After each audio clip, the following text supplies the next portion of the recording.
দর্শক, আজ আপনাদেরকে দেখাবো লাউয়ের খোসা ভাজি বা লাউয়ের চোকলা ভাজি কীভাবে করে। এভাবে কুটি কুটি করে কাটবেন আপনারা। তারপরে পেঁয়াজ, রসুন এবং কাঁচামরিচ আপনারা ভাজা করবেন। এগুলো ভাজা হয়ে গেলে এরপরে আপনারা এখানে দিয়ে দিবেন। এভাবে নেড়ে চেড়ে ভাজবেন। এটা সুন্দর করে লালচে লালচে হয়ে গেলে একটু গোটা জিরাটা দিবেন।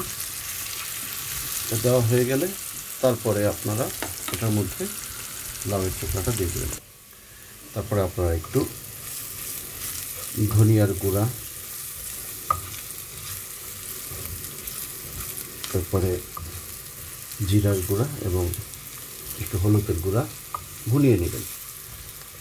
এরপর আপনার একটু ভুনা ভুনা হয়ে গেলে লালচে লালচে যেমন হয়ে যাচ্ছে, এখন আপনারা দিয়ে দিবেন আমাদের সেই লাউয়ের চোখলাটা। এভাবে আপনারা লাউয়ের চোখলা ভাজি করবেন। দেখছেন কীভাবে আমরা একদম নেড়ে চেড়ে দিচ্ছি যাতে মিক্সড হয়ে যায় মশলাটা।